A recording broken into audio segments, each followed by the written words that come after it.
dominating performances. He ran through that U.S. Amateur, trailed in one match for one hole the entire week to win the Havemeyer, and then he turns professional, and he's doing similar things. Yeah, and he's been critical. You see that last one, the strokes gained around the green, 168th in 2020, so 124th last season, but it still is a spot of bother, something he's working on, something he has voiced to us. So one of the questions we had, our buddies at PointsBet saying, hey, a little name a bet.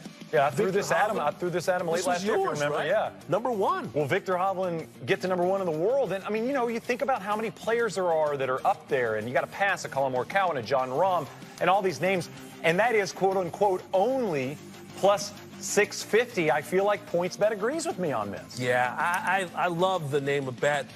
I think there's just too much thick talent at the top for Viktor. A lot of traffic. A lot of traffic. You got detours, you got flashing lights, and you got traffic cone. I mean, listen, he is a fine young player. But when you're looking at the likes of John Rahm and Colin Morikawa, we just saw what Hideki Matsuyama did. Xander Schauffele, JT. I mean, he's number 7 right now.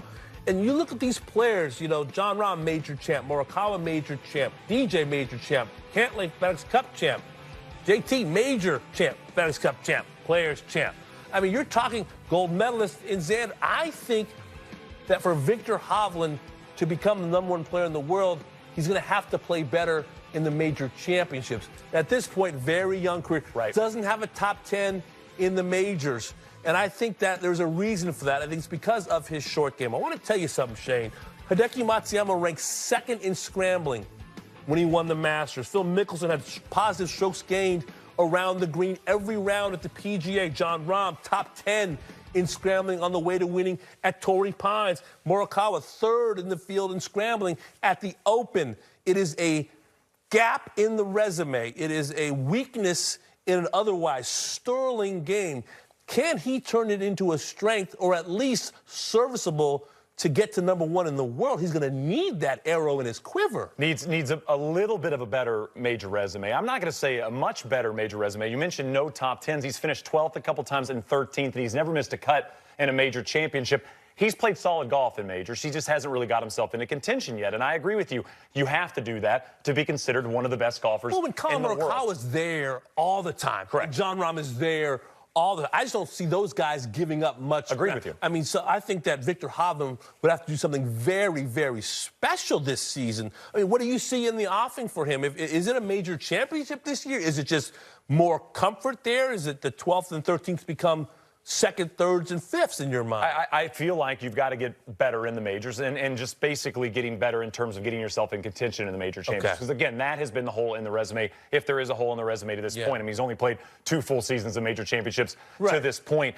Really, it is the short game. Everybody's got holes in their games. I mean, every great player even. Jack Nicklaus, not the best pitcher of the golf ball. Tiger Woods at times would struggle with the driver and finding fairways with the driver. For Viktor Hovland, it is around the greens. When you dive into his stats and you look at his ability to hit the golf ball, 5th in strokes gained off the tee last year, 18th and 2nd in his qualifying seasons on the PGA Tour off the tee. When you look at around the greens and approach to greens, the around the greens is the hole. I mean, he's just not a great chipper, but he's improving. Now, you and I have talked about improving. Do you need to be 5th in the world at something like this? I don't think Viktor Hovland needs to be 5th in the world. He's too good of a ball striker to ever really get that high in terms of the statistical category in a way. But if you continue to improve this, you go from 160 to 120 to 100th to 80th in pitching. That, to me, is all he really needs to do. He's got to clean those portions of the game up. And if that improves, everything else is going to improve a little bit. And he's going to go from 7th to 5th to 4th to potentially 1st in the world. There isn't much you can do when you get to this point. When you're this good, when you're this polished and you're this qualified, you've just got to do little things.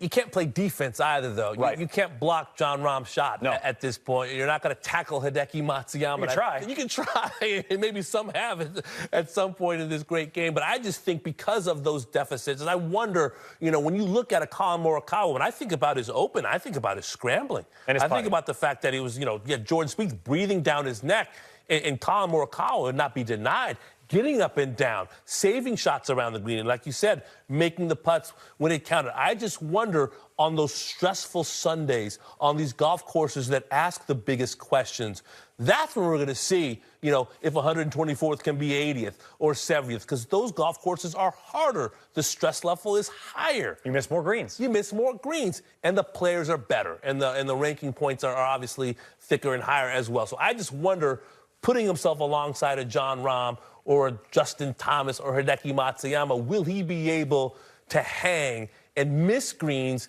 and not spend shots? A lot of the names you mentioned were at the Hero late last year. Yeah. We showed the one highlight, but there were multiple highlights of great pitches from around the green, and those were the things that stood out to me on his way to victory there. Is he holed a bunker shot, and he's hitting, you know, difficult chip shots, the ones that you want to get up in that 5-foot circle. He's hitting them to 2 feet, and he's hitting them to kick in. Those are important things to carry into 2022. For Viktor Hovland, the last time we really saw him out there being competitive and getting in the hunt, the chipping did not go away. Now, that's the Hero. And you're talking about the Masters and the U.S. Open and the Open Championship. I thought you made a great point about Colin Morikawa, though. Colin Morikawa has won 2 major championships, and both time he led the field in putting. This is the part of his game that lacks at times. When he turns that into a strength, he's unbeatable. For Viktor Hovland, if he can somehow turn the pitching into a strength at these high-level events, that's when we see, to your point, 12th turn into 3rd. Love the fact he's not in denial. He knows there's something he has to work on. Openly. He says it, and his attitude is a powerful 15th club.